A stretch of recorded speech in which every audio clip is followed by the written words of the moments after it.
ಈ ಅರಸನ ಕೋಟೆ ಅಖಿಲಾಂಡೇಶ್ವರಿನ ಸೋಲ್ಸೋ ಗಂಡ್ಸು ಈ ಭೂಮಿ ಮೇಲೆ ಇದುವರೆಗೂ ಹುಟ್ಟಿಲ್ಲ, ಇನ್ನು ಮುಂದೆ ಹುಟ್ಟೋದು ಇಲ್ಲ. ನಾನು ಯಾವತ್ತು ಮೇಲೆ ಎತ್ತರದಲ್ಲಿ, ಎಲ್ಲರಿಗಿಂತ ಎತ್ತರದಲ್ಲೇ ಇರೋಳು. ಕೆಳಗಿಳಿಯೋ ಮಾತೇ ಇಲ್ಲ. ಮಿಸ್ಟರ್ ರಮಾಕಾಂತ್,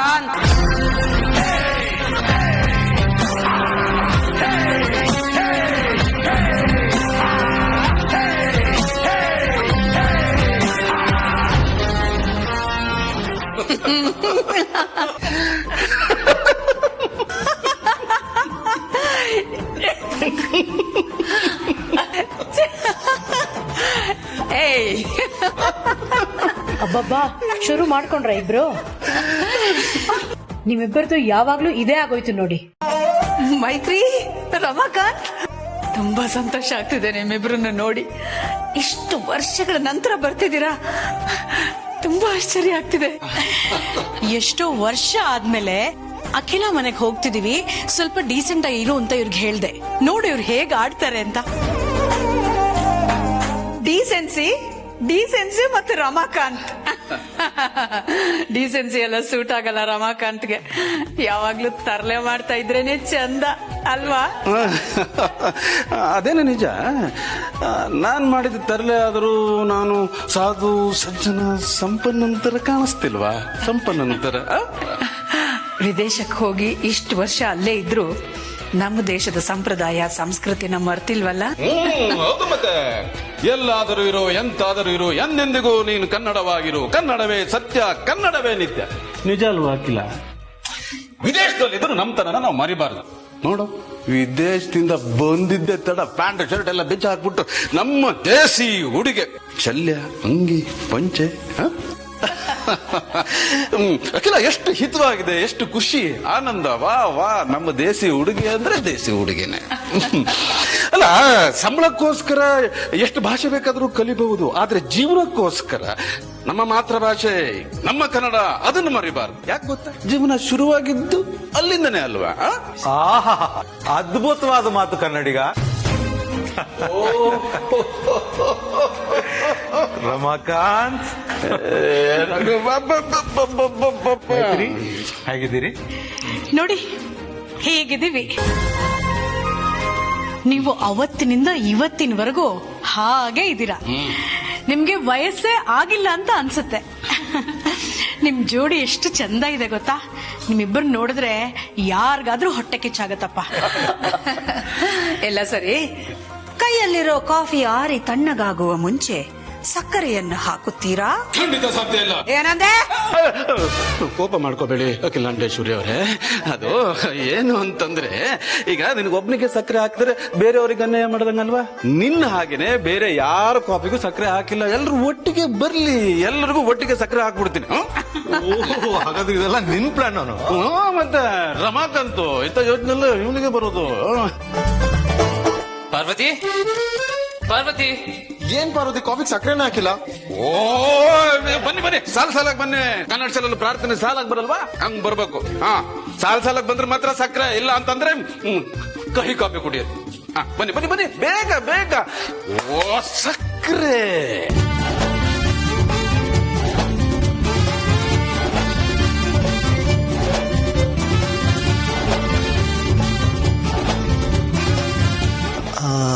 ಇವ್ರನ್ನ ಎಲ್ಲೋ ನೋಡಿದ್ದೀನಲ್ಲ. ಮೊದಲು ಆದಿದೇವತೆ ಅಖಿಲಾಂಡೇಶ್ವರಿ ಅವರಿಗೆ ಚಮಚ ಬೇಡವಾ? ನಾನ್ ಮರ್ತ್ಬಿಟ್ಟ ಅವರಿಗೆ. ರಘು ಅವರಿಗೆ ಚಮಚ ಮರ್ತು ಬಿಟ್ಟಿದ್ದೆ.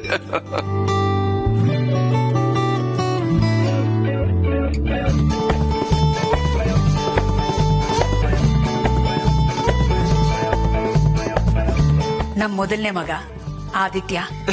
ಗೊತ್ತು ಗೊತ್ತು. ಅಂದ್ರೆ ಇವನ್ ನೋಡಿ ತುಂಬಾ ವರ್ಷ ಆಗೋಯ್ತಲ್ಲ. ಹೇಗಿದೆಪ್ಪ ಆದಿತ್ಯ? ನಾನ್ ಚೆನ್ನಾಗಿದ್ದೀನಿ. ನಾನ್ಯಾರು ಅಂತ ಗೊತ್ತಾಗ್ಲಿಲ್ವಾ?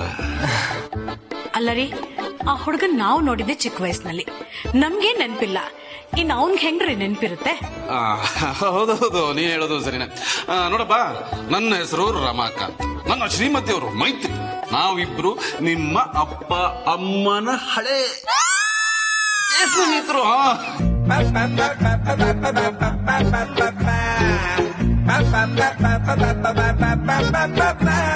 Hi uncle. Hi aunty. Hi.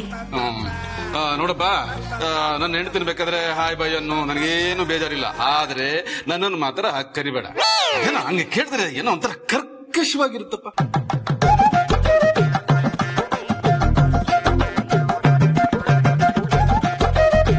ಈಗ ಯಾರಾದ್ರೂ ಬಂದ್ರೆ ಹಾಯ್ ಅಂತ ಇಂಗ್ಲಿಷ್ ನಲ್ಲಿ ಹೇಳೋ ಬದಲು ಕನ್ನಡದಲ್ಲಿ ಚೆನ್ನಾಗಿದ್ದೀರಾ ಅಂತ ಹೇಳಿದ್ರೆ ಹೇಗಿರುತ್ತೆ? ಈಗ ಯಾರಾದ್ರೂ ಹೊರಟ್ರೆ ಬಾಯ್ ಅಂತ ಇಂಗ್ಲಿಷ್ ನಲ್ಲಿ ಹೇಳೋ ಬದಲು ಹೋಗಿ ಬರ್ತೀರಾ ಅಂತ ಹೇಳಿದ್ರೆ ಕನ್ನಡದಲ್ಲಿ ಆ ಶಬ್ದನ ಕೇಳಿಸ್ಕೊಳ್ಳೋದಕ್ಕೆ ಎಷ್ಟೊಂದು ಖುಷಿ ಆಗುತ್ತೆ ಗೊತ್ತಾ, ಸಂತೋಷ ಆಗತ್ತೆ. ಅದೇ ಕಣ ನಮ್ಮ ಮಾತೃ ಭಾಷೆ ಕನ್ನಡದ ಗಮ್ಮತ್ತು, ಗೈರತ್ತು, ತಾಕತ್ತು. ಇನ್ಮೇಲೆ ಹಾಗೆ ಕರಿತೀನಿ. ಸಂತೋಷ ಕಣಪ್ಪ. ಮೊದಲನೆಯ ಚಮಚ, ಎರಡನೆಯ ಚಮಚ. ನೀನು ಯಾವಾಗ್ಲೂ ಕಾಫಿಗೆ 2 ಚಮಚ ಸಕ್ಕರೆ ತಾನೆ ಹಾಕೊಳ್ಳೋದು? ಹೇಗ್ ಗೊತ್ತಾಯ್ತು ಅಂತನ ಆ ಹುಡುಗಿ ಹೇಳಿದ್ದು.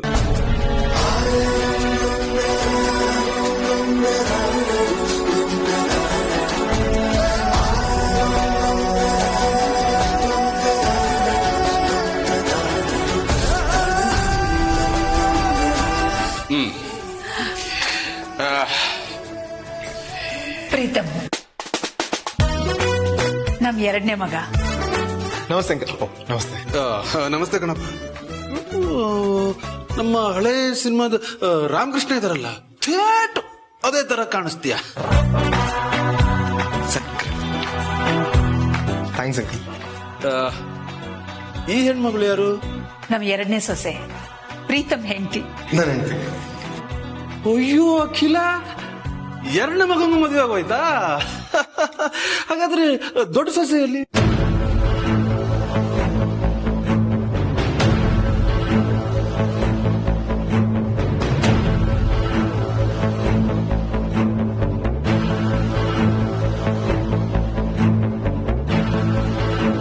ಆದಿಗೆ ಇನ್ನೂ ಮದುವೆ ಆಗಿಲ್ಲ. ಅಯ್ಯ, ಮೊದಲನೇ ಮಗನ ಮದುವೆಗಿಂತ ಮೊದಲು 2ನೇ ಮಗನ ಮದುವೆ. ನಮ್ ಕಾಲದಲ್ಲೆಲ್ಲ ಹೀಗಿರಲಿಲ್ಲ. ಮೊದಲು ದೊಡ್ಡವ್ರ ಮದುವೆ ಆಗ್ತಿತ್ತು. ಈಗಿನ ಕಾಲದವರ ಆಲೋಚನೆಗಳೇ ವಿಭಿನ್ನವಾಗಿರುತ್ತೆ. ಆದ್ರೂ ನಿನ್ ಸೊಸೆ ತುಂಬಾ ಮುದ್ದಾಗಿದ್ದಾಳೆ. ಏನಮ್ಮ ಪುಟ್ಟಿ ನಿನ್ನ ಹೆಸರು? ಜನನಿ.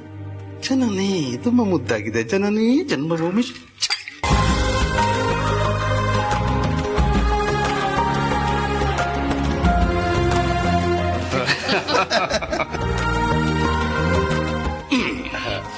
ಶುಭೋದಯ. ಶುಭೋದಯ ಕಣಮ್ಮ. ನನಗ್ ಸಕ್ಕರೆ ಬೇಡ. ಯಾಕಮ್ಮ ಇಷ್ಟು ಚಿಕ್ಕ ವಯಸ್ಸಲ್ಲಿ ಸಕ್ಕರೆ ಕಾಯಿಲೆ ಬಂದ್ಬಿಡ್ತಾ? ಅಯ್ಯಯ್ಯೋ, ಹಾಗೇನಿಲ್ಲ. ನೀವ್ ಅವ್ರಿಗೆಲ್ಲ ಸಕ್ಕರೆ ಹಾಕೊಂಡ್ ಬರೋ ಅಷ್ಟ್ರಲ್ಲಿ ನನ್ ಕಾಫಿ ತಣ್ಣಗಾಗೋಯ್ತು. ಈಗ ಮತ್ತೆ ಸಕ್ಕರೆ ಹಾಕ್ಬೇಕು ಅಂದ್ರೆ ಬಿಸಿ ಮಾಡ್ಕೊಂಡು ಕುಡಿಬೇಕು. ಸುಮ್ನೆ ಸಕ್ಕರೆ ಯಾಕೆ ವೇಸ್ಟ್ ಮಾಡೋದು ಅಂತ.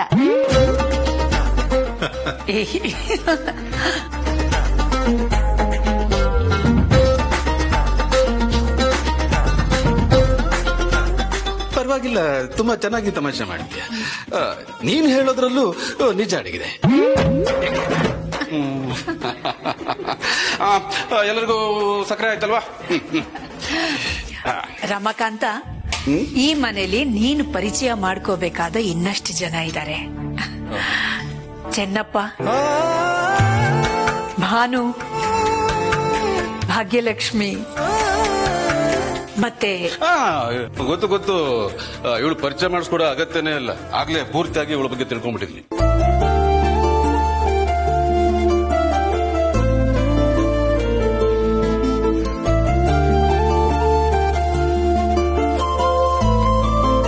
ಹೆಸರು ಪಾರ್ವತಿ ಆದ್ರೂ ನನ್ನ ಪಾಲಿಗೆ ಗಣೇಶ ಇವಳು.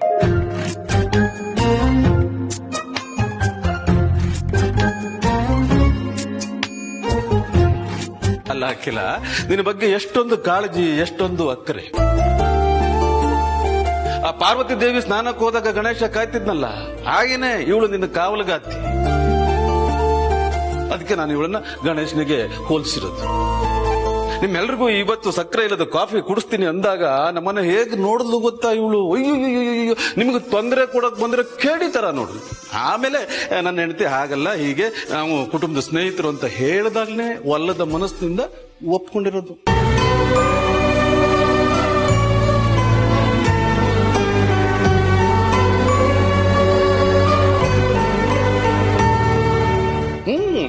ಆಗ್ಲೇ ಹಾಕಿಲ್ಲ ನನಗೆ ಮನವರಿಕೆ ಆಯ್ತು.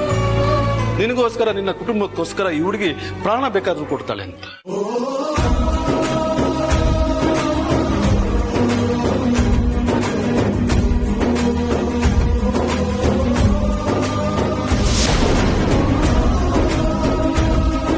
ಶಂಸಿ, ನೀವ್ ಅಮ್ಮಂಗಿಷ್ಟು ಹತ್ತಿರವಾದ ಸ್ನೇಹಿತರು ಅಂತ ನನಗ್ ಗೊತ್ತಿರ್ಲಿಲ್ಲ, ಅದಕ್ಕೆ ಜೋರಾಗಿ ಮಾತಾಡ್ದೆ. ನೋಡಮ್ಮ ಪಾರ್ವತಿ, ನೀನೇನ್ ತಪ್ಪು ಮಾಡಿದ್ರು ಇವ್ರು ಕ್ಷಮಿಸ್ತಾ ಇರ್ಲಿಲ್ಲ.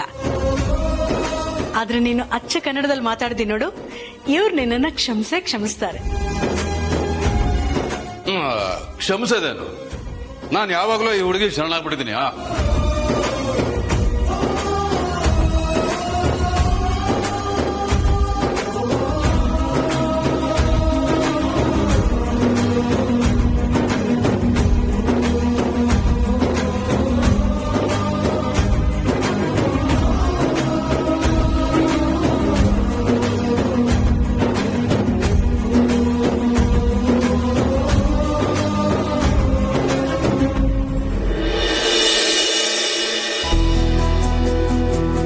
ರಘು, ನಿನ್ ಬಿಸ್ನೆಸ್ ಎಲ್ಲ ಹೇಗೆ ನಡೀತಿದ್ಯಾ? ತುಂಬಾ ಚೆನ್ನಾಗಿ ನಡೀತಿದೆ ಕಾಂತು. ಕೆಲವು ಪ್ರಾಡಕ್ಟ್ಸ್ಗಳು ಅಷ್ಟು ಚೆನ್ನಾಗಿ ಮೂವ್ಮೆಂಟ್ ಇಲ್ಲ, ಇನ್ ಕೆಲವು ಪ್ರಾಡಕ್ಟ್ಸ್ ತುಂಬಾ ಚೆನ್ನಾಗಿದೆ ಮೂವ್ಮೆಂಟ್. ಮಾರ್ಕೆಟ್ ಅಲ್ಲೂ ತುಂಬಾ ಒಳ್ಳೆ ಹೆಸರಿದೆ ಅದಕ್ಕೆ. ಸಂತೋಷ. ಮತ್ತೆ ನಿನ್ನ ಮೊದಲನೇ ಮಗ ಆದಿತ್ಯ, ಅವನೇನ್ ಕೆಲಸ ಮಾಡ್ತಿದ್ದಾನೆ? ಈಗ ತಾನೇ ಹೇಳ್ದ್ನಲ್ಲಪ್ಪ, ಚೆನ್ನಾಗಿ ನಡೀತಿರೋ ಪ್ರಾಡಕ್ಟ್ ಅಂತ. ಅದ್ರ ಕಂಪನಿ ಸಿಇಒ ಅವನೇ.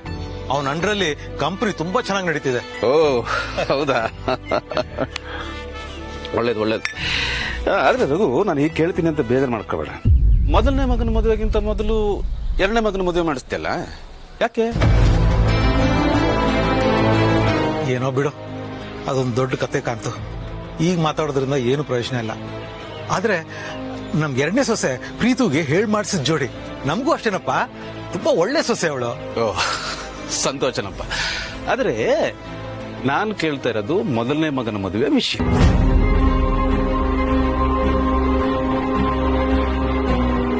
ಯಾಕೋ ಸೈಲೆಂಟ್ ಅದೇ? ಅಲ್ಲ ಕಣ, ಮೊದಲನೇ ಮಗನ ಮದುವೆ ವಿಷಯದಲ್ಲಿ ಏನಾದ್ರೂ ಸಮಸ್ಯೆನಾ? ಚೇಚೆ, ಹಾಗೇನಿಲ್ಲ ಕಣ. ಅವನಿಗೂ ಮದುವೆ ಫಿಕ್ಸ್ ಆಗಿದೆ. ಮತ್ತೆ ಮದುವೆ ಫಿಕ್ಸ್ ಆದ್ಮೇಲೆ ಅವನ್ ಮದುವೆ ಮಾಡ್ತದಲ್ವಾ? ಎರಡನೇ ಮಗನ ಮದುವೆ ಮಾಡಿಸಿದ್ಯಾ? ದೊಡ್ಡ ಮಗನ್ ಬಿಟ್ಟು ಎರಡನೇ ಮಗನಿಗೆ ಮದುವೆ ಮಾಡಿಸಿದ್ರೆ ಜನ ಏನ್ ಅನ್ಕೋತಾರೆ? ಅದ್ರ ಬಗ್ಗೆ ಯೋಚನೆ ಮಾಡಿಲ್ವಾ ನೀನು? ಏನ್ ಮಾಡೋದು ಕಾಂತ, ಅವತ್ತಿನ ಪರಿಸ್ಥಿತಿ ಹಾಗಿತ್ತು, ಮದುವೆ ಮಾಡಿಸ್ಲೇಬೇಕಾಯ್ತು. ಆಯ್ತು ಬಿಡೋ, ಮುಗ್ದು ಹೋಗಿರೋ ವಿಷಯನ ನಾನು ಕಣ್ಕೋ ಪ್ರಯತ್ನ ಮಾಡಲ್ಲ. ಏನೋ ಆಗಿದೆ ಅಂತ ಗೊತ್ತಾಯ್ತು. ರಘು, ಈ ಮಕ್ಕಳ ವಿಷಯದಲ್ಲಿ ಕೆಲವು ಸಲ ನಾವು ಅಂದ್ಕೊಂಡಂಗ ಆಗಲ್ಲ. ಬೆಳೆದ ಮಕ್ಕಳು ಅವ್ರಿಗೆ ತಿಳಿದ ರೀತಿಯಲ್ಲಿ ಅವರು ನಿರ್ಧಾರನ ತಗೋತಾರೆ. ಆ ಸಮಯದಲ್ಲಿ ನಮಗೆ ಯಾಕೆ ಹೀಗೆ ಯಾಕೆ ಹಾಗೆ ಅಂತ ಗೊತ್ತಾಗಲ್ಲ. ಹಾಗಂತ ಅವ್ರನ್ನ ವಿರೋಧಿಸಕ್ಕೂ ಆಗಲ್ಲ. ವಿರೋಧಿಸಿದ್ರೆ ನಮ್ಮನ್ನು ವಿರೋಧ ಮಾಡ್ಬಿಡ್ತಾರೆ. ಅದಕ್ಕಾಗಿ ಅವರ ನಡೆನ ಒಪ್ಕೊಳ್ಳುವಂತ ಸಂದಿಗ್ಧತೆ.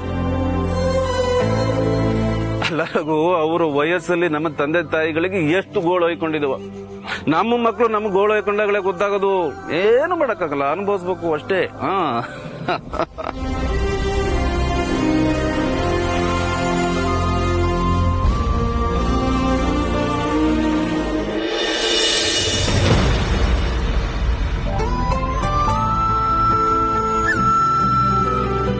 ನಿನ್ ಹೆಸರು ಏನಂದೆ ಪುಟ್ಟ? ಪಾರ್ವತಿ ಅಮ್ಮ. ಪಾರ್ವತಿನಾ? ತುಂಬಾ ಚೆನ್ನಾಗಿದೆ. ಯಾವ ಪುಟ್ಟ ನಿಂದು? ಪಂಡ್ರಾಪುರ ಅಂತ. ಎಷ್ಟು ದಿನದ ಕೆಲಸ ಮಾಡ್ಕೊಂಡಿದ್ಯಮ್ಮ? 1 ವರ್ಷ ಆಯ್ತಮ್ಮ. ಒಳ್ಳೇದಮ್ಮ. ಮನೆಯಲ್ಲಿ ಇನ್ಯಾರು ನಿನ್ ಜೊತೆ ಇದ್ದಾರೆ? ನಾನು, ಅಪ್ಪ, ತಮ್ಮ. ಹಾಗಾದ್ರೆ ಇನ್ನು ಮದ್ವೆ ಆಗಿಲ್ಲ?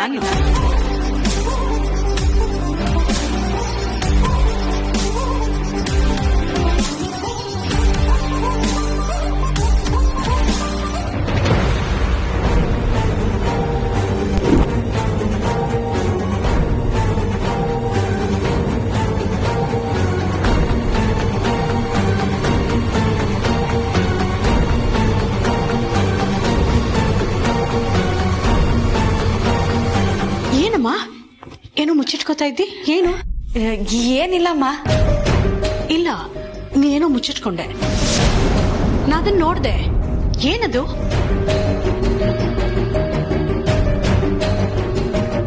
ಅಮ್ಮ, ಅದು ನನ್ನ ಹತ್ರ ಏನಮ್ಮ ಮುಚ್ಚುಮರೆ? ನನ್ನನ್ನ ನಿಮ್ಮಮ್ಮ ಅನ್ಕೋ. ಎಲ್ಲಿ ಅದೇನ್ ತೋರ್ಸು.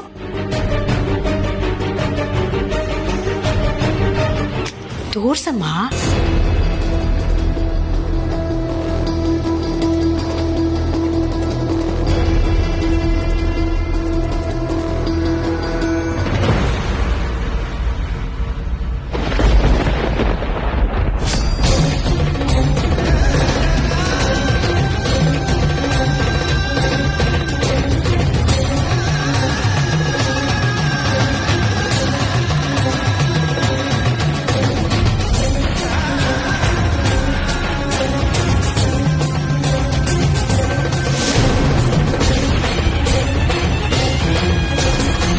ಅಂದ್ರೆ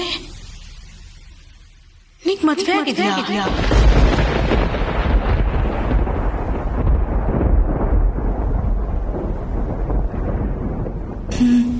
ಅಲ್ಲಮ್ಮ, ಮದ್ವೆ ಆಗಿರೋ ಹೆಣ್ಣು ತನ್ನ ತಾಳಿನ ಯಾರಿಗೂ ಕಾಣದೇ ಇರೋ ತರ ಮುಚ್ಚಿಟ್ಕೋತಾಳ?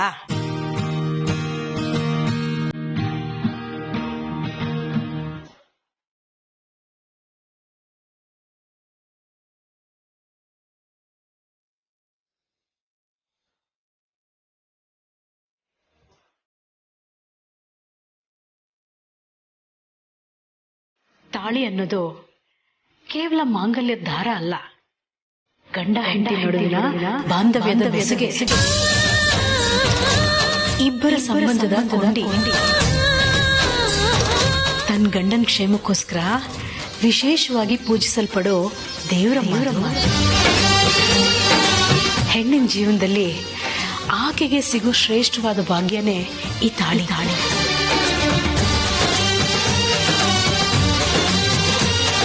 ಇಂಥ ಪವಿತ್ರವಾದ ತಾಳಿನ ಯಾರಿಗೂ ಕಾಣದೇ ಇರೋ ತರ ಬಚ್ಚಿಟ್ಕೋತಾ ಇದೆಯಲ್ಲ, ಗಂಡ ಹೆಂಡತಿ ಮಧ್ಯೆ ಏನಾದ್ರೂ ಸಮಸ್ಯೆನಾ? ಭಾವನ್ಗೆ ಕಂಪನಿಯಲ್ಲಿರೋ ಲೋಗೋ ಅವ್ರಿಗೆ ಇಷ್ಟ ಇಲ್ವಂತ. ಸಂಜೆ ಒಳಗೆ ಆ ಕಣ್ಣಿನ ಜಾಗದಲ್ಲಿ ಇನ್ನೊಂದು ಡಿಸೈನ್ ಬರುತ್ತೆ ಅಂಡ್ ಅದೇ ಫೈನಲ್. ಅಯ್ಯೋ ಇಲ್ಲ ಅಮ್ಮ. ಯಾವ ಹೆಂಡತಿಗೆ ಆಗ್ಲಿ ತನ್ನ ಗಂಡ ತನಗೋಸ್ಕರ ಏನ್ ಮಾಡ್ದ ಅನ್ನೋದಕ್ಕಿಂತ ಹೆಚ್ಚಾಗಿ ಅವನು ಹೇಗ್ ನೋಡ್ಕೊಳ್ತಾನೆ ಅನ್ನೋದೇ ಮುಖ್ಯ ಆಗತ್ತೆ. ನಿನ್ ಗಂಡ ನಿನ್ನನ್ನ ತುಂಬಾ ಚೆನ್ನಾಗಿ ನೋಡ್ಕೊಳ್ತಿದ್ದಾನೆ ಅನ್ನೋದು ನಿನ್ ನಗುವಿಂದಾನೇ ಗೊತ್ತಾಗತ್ತೆ. ನೀನು ನಿನ್ ಗಂಡ 100 ಕಾಲ ಚೆನ್ನಾಗಿ ಬಾಳಿ. ನಂಗೇನಾದ್ರೂ ಬೇಕಾದ್ರೆ ನಿನ್ನ ಕರಿತೀನಿ. ಈಗ ನೀ ಹೊರಡು, ಆಯ್ತಾ? ಸರಿ ಅಮ್ಮ. ಪಾರ್ವತಿ, ನಿನ್ ಗಂಡನ ಹೆಸರೇ ಹೇಳಲಿಲ್ಲ.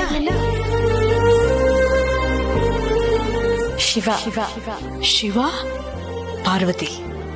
ಆಹಾ, ಎಂತ ಜೋಡಿ. ಚೆನ್ನಾಗಿರಿ.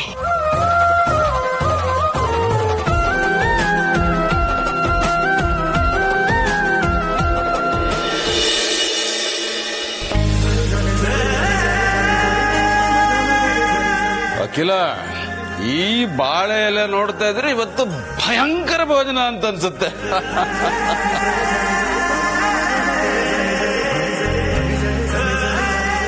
ಸಂಕೋಚ ಮಾಡ್ಕೋಬೇಡ, ಇನ್ನೊಂದು ಹಾಕು. ನೀನು ಮಾಡ್ತೀಯ? ಚೆನ್ನಾಗೆ ಮಾಡ್ತೀಯ. ಬರ್ಲಿ, ಪಟಾಪಟ ತುಪ್ಪ.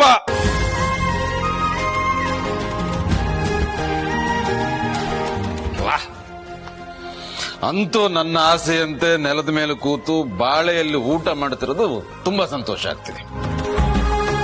ಅದರಲ್ಲೂ ನೆಲದ ಮೇಲೆ ಕೂತು ಈ ರೀತಿ ಮಕ್ಕಳು ಹಾಕೊಂಡು ಊಟ ಮಾಡ್ತಾ ಇದ್ರೆ ಹೊಟ್ಟೆಗೆ ಎಷ್ಟು ಬೇಕೋ ಅಷ್ಟೇ ಸೇರುತ್ತೆ, ಆರೋಗ್ಯಕ್ಕೂ ಒಳ್ಳೇದು.